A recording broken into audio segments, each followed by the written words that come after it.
Hey everybody, this is Rydo and we're back to Pinball Arcade. So, didn't have much fun with Wildcard. Let's jump into Genie. Well, I can tell something already about Genie that's caught my attention. Genie is a 1979 considered by many to be the best wide body table of its era and possibly of all time, a true Gottlieb classic that is very addictive. This table was designed to be well thought out with designed with well thought out objectives and features, 5 flippers, 2 flippers in the upper left corner to create a mini playfield. 6,800 units of this table was produced. So by far the biggest seller of tables. And what's interesting is it feels like even the instructions are wider here. Let's see. Now, Pro version is not available on this table, probably because it is a wide version of it. Let's see what the standard goals are. Light the spinner, increase the bonus multiplier by 5, earn an extra ball. This would be, I believe, the first game where we were capable of earning an extra ball, a true extra ball. There was a table we played before this that captured balls and then had you launch another ball for locking in for multi-ball, but not give you an actual extra ball if you've drained all the balls on the field. They want us to score 75,000 point bonus and score at least 500,000 points, which this table and the last one we played were the first two tables to really start to have a higher score, not stopping at 199,000. Let's see. Let's look at the extras. And we have a flyer, and we can see as we're zooming in here, it is a fiery red-headed genie lady. I don't know how many Middle Easterns have red hair, but heck, that's not going to let anybody in the 70s stop their faces going wild. Certainly, this probably would have been about the time where shows like I Dream of Jeannie happened.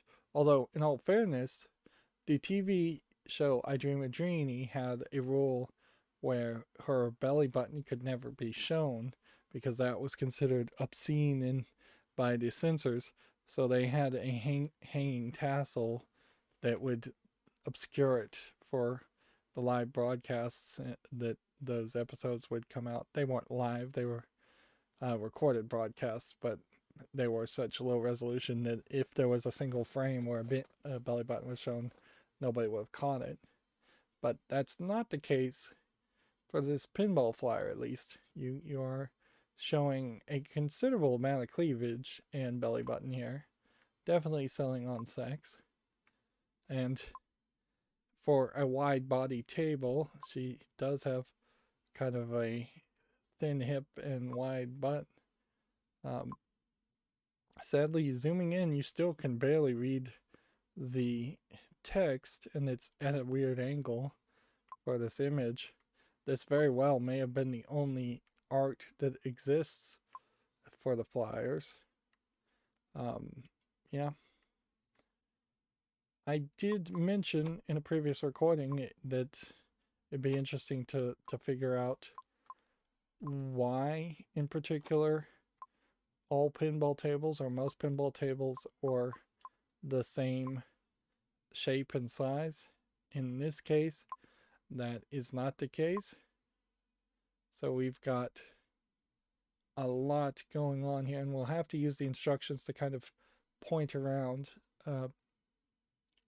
So there's effectively a second pinball playfield at the top left there, which I've seen that in a few pinball tables, and it's sometimes interesting, but it also sometimes locks a big chunk of the table into kind of a difficult area to reach.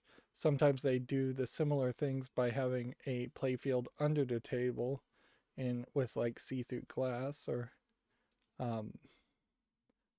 yeah, sometimes that happens too. And those are interesting gimmicks, but they're They're not anything. If anything, it kind of feels like two designers argued about what they wanted the table to feel like, and so they did both. And you can definitely see why the table would need to be wide if you're going to have a whole second play field in the top left. We're probably getting some off scale in the images here too. And then the upper play field, more often than not, will drain to a ABCD skill shots that then hit a bumper and might very well drain to a point where it goes to an out lane on the left or an in lane on the left, which that's kind of risky. There's a ton of art on this table and a ton of lights. It's visually busy, and normally I don't like when things are incredibly visually busy. There's like a white-haired genie on the art back there, so I wonder if there's multiple genies or if they just drew multiple different hair styles and colors. Here you have your skill shot ABCD. Maybe that lines up with those two. Probably not. It probably synergizes. And it seems like there's a wizard character too. Skill shots on the upper play field. There's 165 pages of this, so we're going to have to go through this fairly quickly. Skill shots on the right. There's a lot of places to hit. If this table is as wide as I think it is, though, it does feel like you're going to have perhaps a lot of places in the middle of the table where the ball loses momentum. Then you have another flipper up higher and another in lane up higher on the right.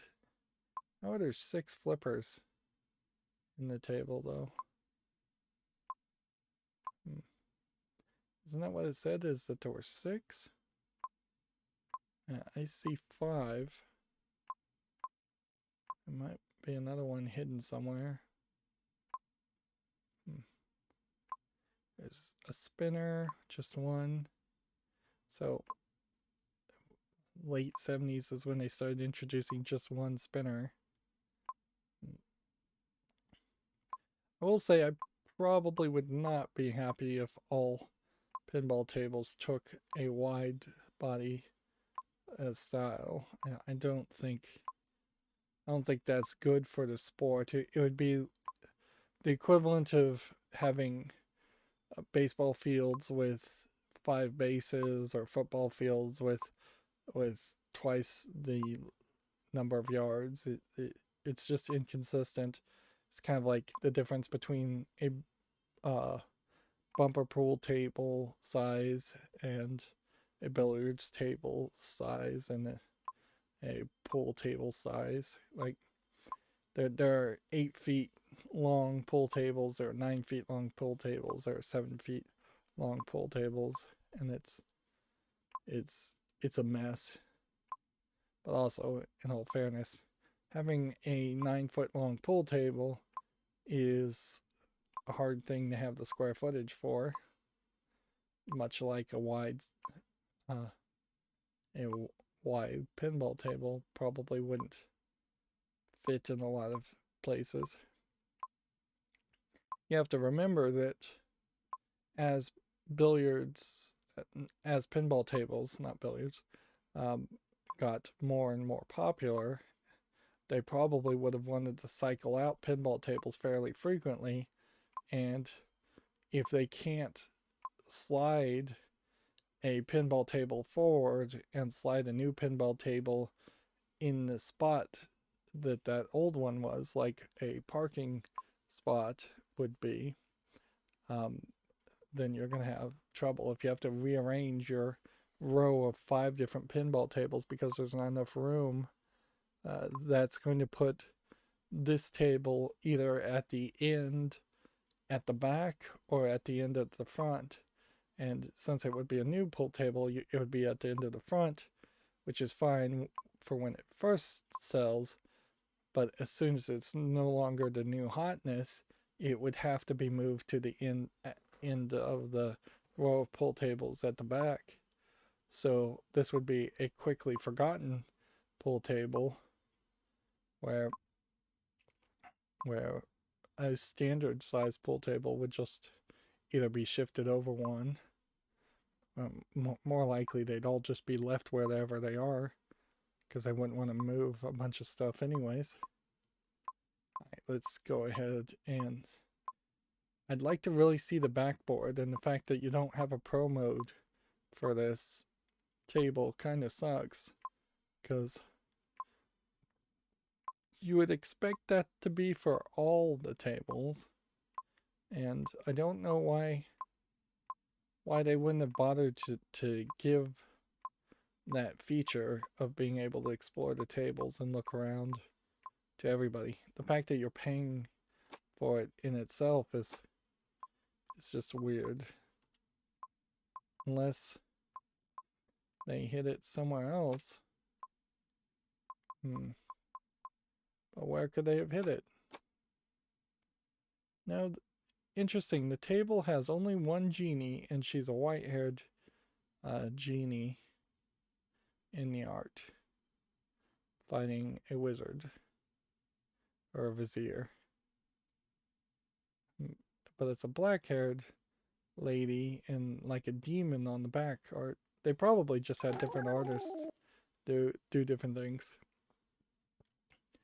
Well, we can immediately see that there's a difference here. We have no longer spinners for scores. We have a 6-digit score using electronics. And we have what sounds like a 8-bit style sound effects, or something close to that. So we're hitting the digital age. And you can kind of see with the brightness of the lights that these probably are not the same halogen bulbs that the other tables would have had.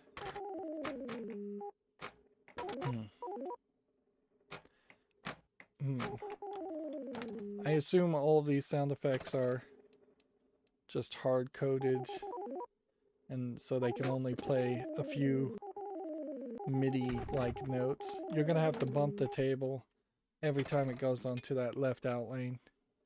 Like, otherwise it's gonna drain. I can tell already. Wow.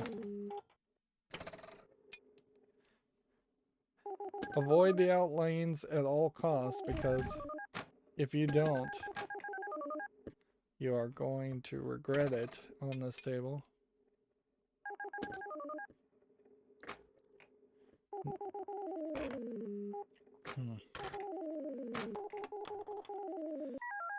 In a weird way, this is kind of slightly more annoying than the bell sounds. While this would have been amazing, I'm sure when it first launched, the sound effects, short running sound effects, are just reminding you that we don't have any music. We still have yet to see any kickbacks or center pegs or ball saver modes. So unless it's a case that Pinball Arcade just hates tables that had that feature, I assume all those features were just not introduced.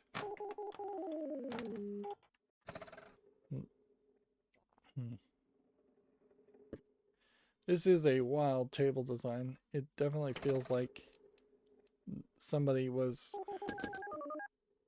going very all out with it by having the genie and the sex appeal and the extra play field and electronics.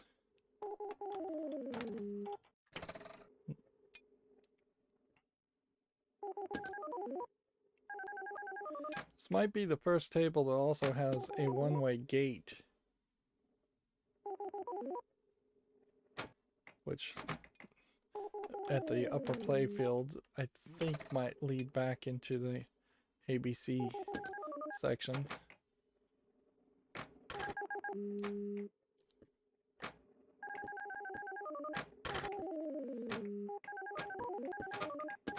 This upper play field, I would say, is not particularly great because it's like many upper play fields, it's pretty impossible to get into it, and even if you can get into it, you're still unlikely to really be able to do too much.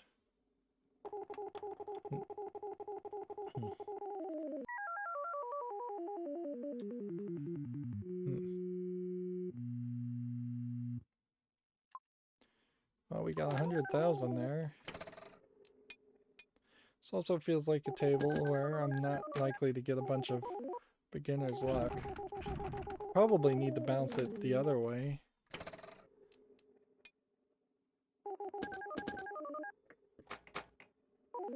This really is everything, including the kitchen sink design, and feels like it just wasn't polished. Like, I don't really want a second flipper on the right where that is. That seems completely pointless, and only there possibly to make up from the fact that the plungers can barely get the ball up to the table, top of the table.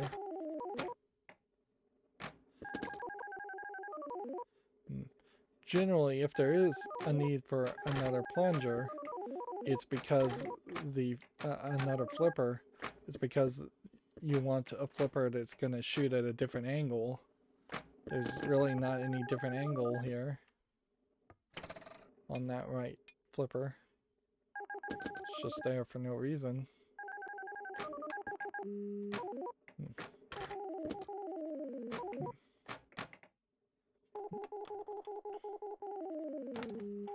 Wonder if it would be an interesting idea to have a upper play field right in the middle that is just a smaller version of the table, the main table, in every way. Thus, it's kind of like recursive logic. Nah, I don't think so. I think that would probably be a funny gimmick for 5 minutes, and then people would realize it's not actually that funny.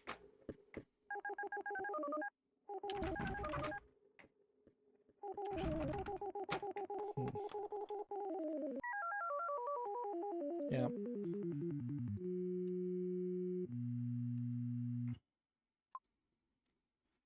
Yeah, I'm definitely not really feeling this.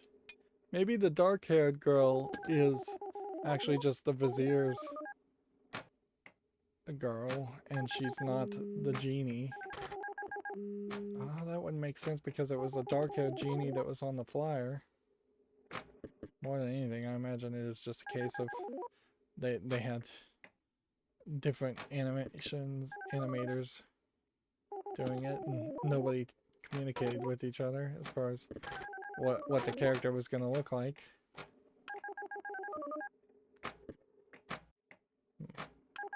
Yeah, I recently played a visual novel called, well, it was mostly a visual novel called Danganronpa, and it had a similar problem where the anime characters were often drawn by what I assume was a different team, and the characters were drawn off character and off design, so the characters would have different hair colors or look very differently, and there was just no good reason for that to have been the case. This is one of those tables where you're going to have to also be fairly good about getting your score multiplier up. If you don't get it up, you're not going to get the higher scores.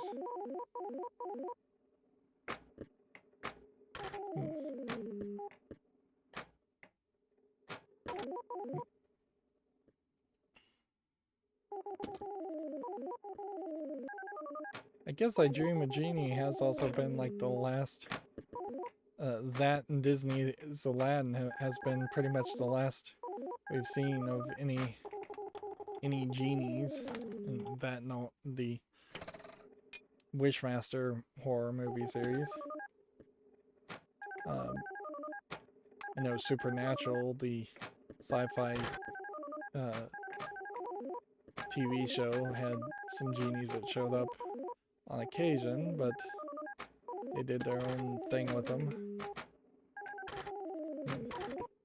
I guess in part that's because the myth of the jinn in Middle East is really saying a jinn is the equivalent of saying, is very close to saying like demon, and they don't grant wishes. That was something that basically Disney made up. Although I guess I Dream a Genie made that up too. Somebody made it up.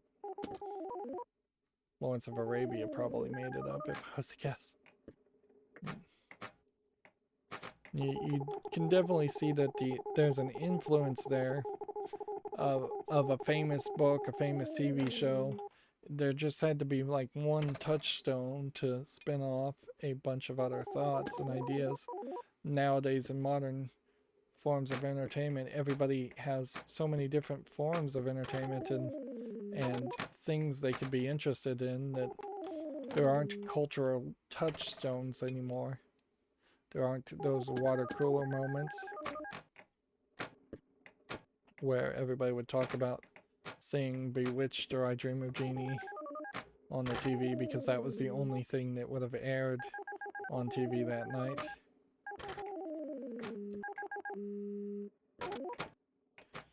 I'm really not feeling this table either. Maybe I've just hit a slump as I've been playing these tables, but this does feel like a table where you just need to kind of keep momentum and get that score and that get the multiplier up. You see, like one of the things here is just to get the bonus multiplier up, which is by hitting those drop targets, so you need to be really focused on that. Where earning extra balls, I'm not sure. You will get 75,000 point bonus and 500,000 just by getting the bonus score up. And yeah, once that becomes the focus, I didn't mean to jump out that far. Yeah, once it is a focus, yeah, they draw her with red hair in the flyer, which undoubtedly the flyers would have been made first.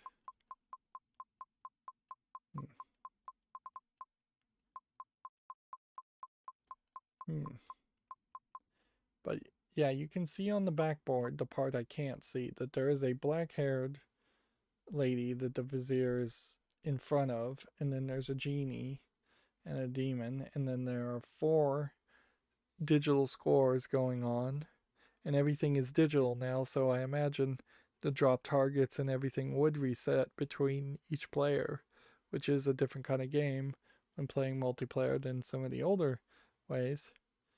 And as far as I can tell, looking at the flyer, it is still kind of a red hair genie, or kind of blondish haired genie that's supposed to be on the table.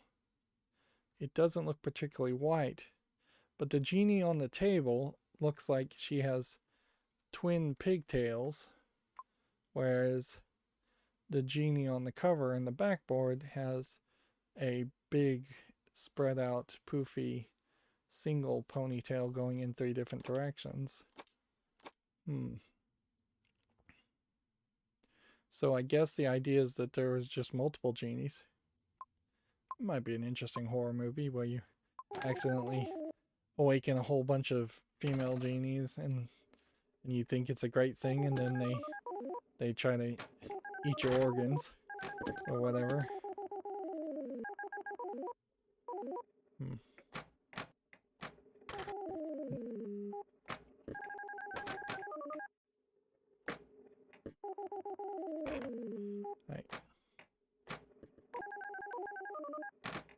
So there's this kind of ultimate weirdness on this table in that the angle of the multiplier that goes down the leg of the vizier is the exact angle you need to shoot the ball more often than not to hit those targets and hope it doesn't drain like it just did. And you have basically only one flipper to make that shot.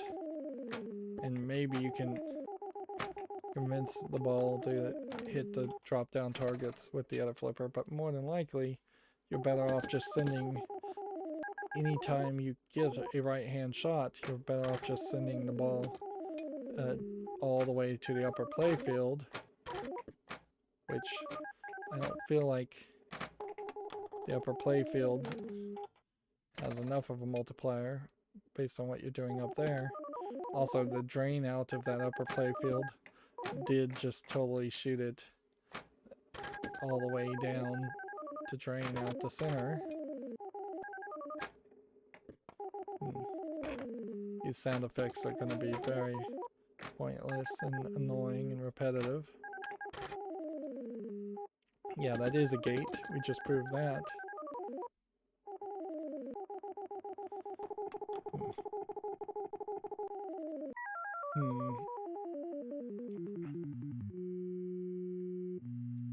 You can't skip the sound effects once they start playing. That's fairly annoying too. You'd kind of prefer to be able to start a new game.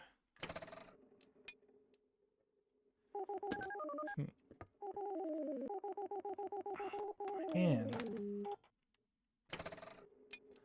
Just 2 bad tables in a row, but we're gonna have Gorgar after this, and Gorgar is not particularly the best table ever, but it is culturally relevant, certainly. I think it's more simplistic than this table by far, but what it does, it does, I think, pretty well. Yeah, this whole table does definitely have that feel of jack of all trades, master of none.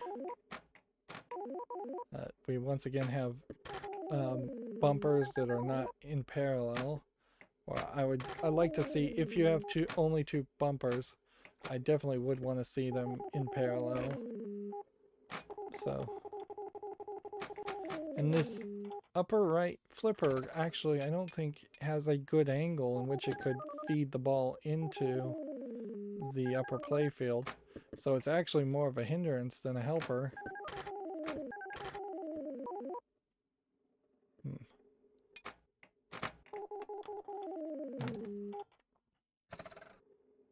I'm just getting nowhere with this table. I got maybe one of the standard score goals.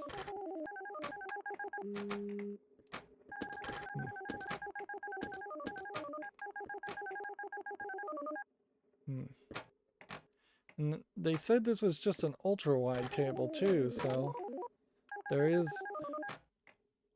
a decent thought there that this table isn't any taller than any of the other tables, but it kind of feels like it.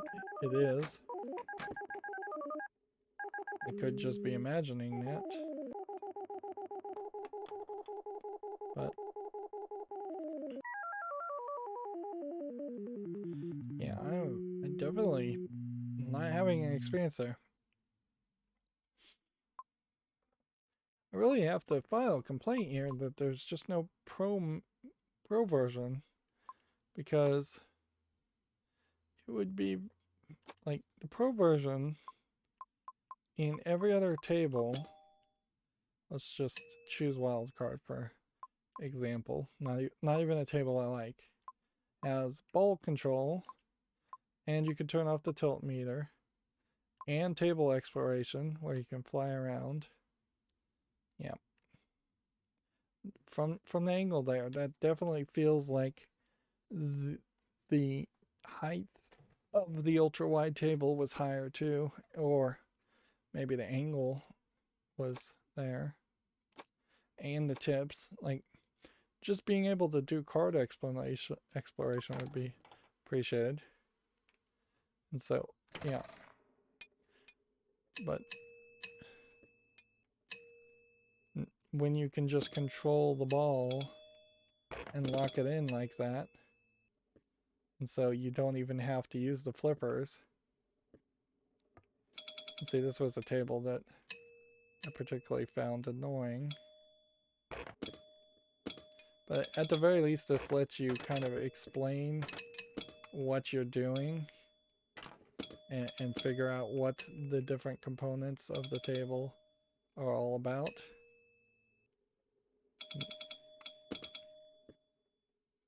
That being said, I'm still... You still get bounced around enough that that even having ball control and using the D-pad to bounce the ball around feels kind of like you're actually playing a video game still.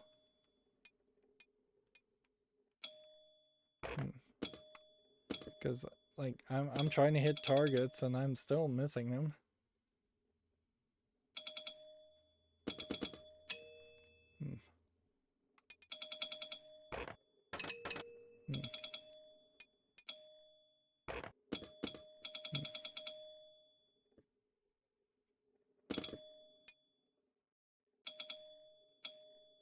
So yeah, that would be the first joker on this table, and then you'd have had to have done this twice.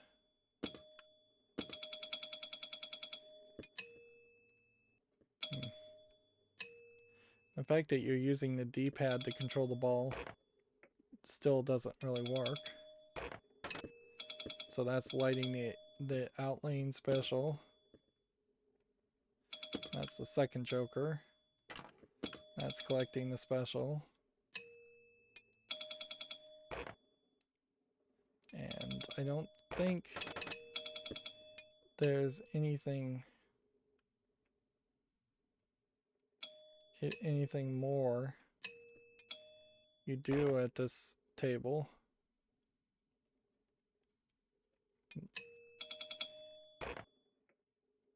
It's kind of a shame that this cheat doesn't count, though, because I would appreciate it if it did count. Although it doesn't really matter, because once you've got like the wizard goals unlocked naturally, then there's no more challenge anyways. Let's see, I lit everything up a third time and that didn't do anything. And I was wrong. Once you get to 50,000, it just stays at 50,000.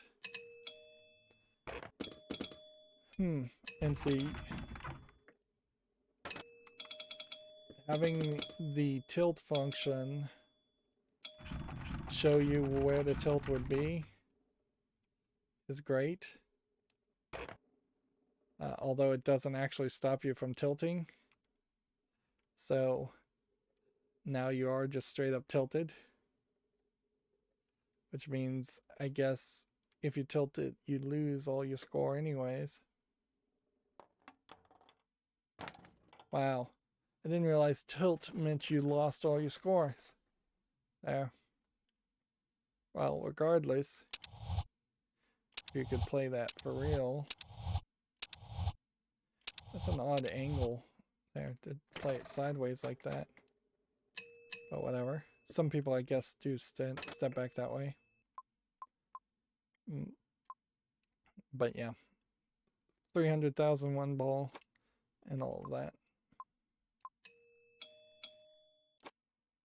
My point there, as I was wasting time, is to just once again highlight how sucky it is that there isn't a pro mode. I didn't really particularly notice it missing on Central Park. In all fairness, though, if we do load into Central Park, there's not a ton going on in this table. There's a lot of empty screen space anyways, so you, you don't really need it. but you pretty much do need it for Genie, because you would want to be able to zoom in a lot more and look at that table. Let's see. Gorgar is next, and it's not doesn't have pro mode. Then we have Dracula and Black Hole. Maybe it's a certain point where they just stop selling pro mode in general, and so the older tables have pro mode and the new tables don't. That might be the case, or it might just be that even Pinball Arcade's programmers realize that some games are just not that interesting and don't require it. I find that hard to believe, though, when you look at like Taxi and Elvira. Those feel like they should have pro modes. Feels like everything should have pro mode. If anything, what it probably should be is you get a premium pro mode just for purchasing DLC in general, instead of having to buy each individual table to get pro mode. Although the reason why you have to buy each individual table is because that's how the licensing broke down.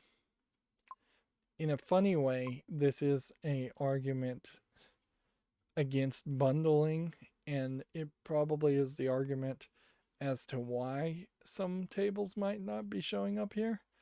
I wouldn't be surprised if there is some pinball table designers who would have said, we're only willing to sell you our tables or license you our tables if you bundle in several other properties that are of lesser quality.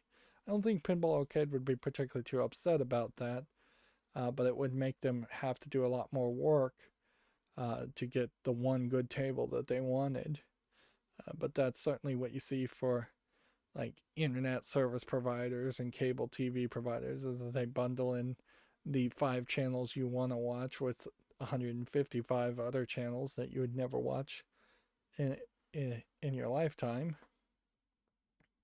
Well, that's going to be it for this recording. We kind of had a run of 2 bad tables. Hopefully Gorgar feels a lot better. I definitely remember playing a lot of it, so I would be very surprised if I decided I didn't like it in this version of the game, particularly since I'm fairly certain I played Gorgar on the Xbox 360 version of a pinball game that the same developers, FarSight Studios, had made before.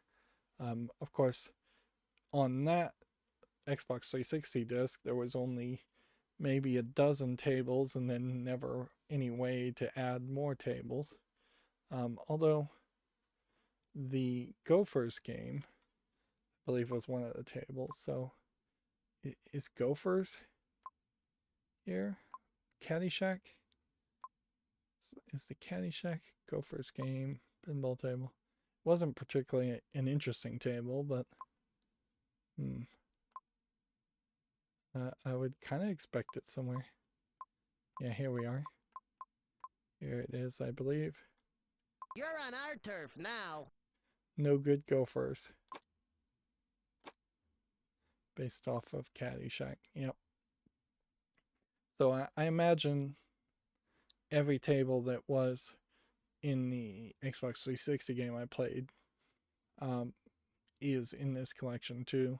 There definitely were some weirder tables, and they made it more of a kind of virtual arcade where the tables were next to each other and you would hear sound effects from other tables, and I kind of wish that was an option for this game too, is that you'd actually get that feeling that you were in an arcade with multiple tables, or you could see other tables next to each other, at least as an advertisement.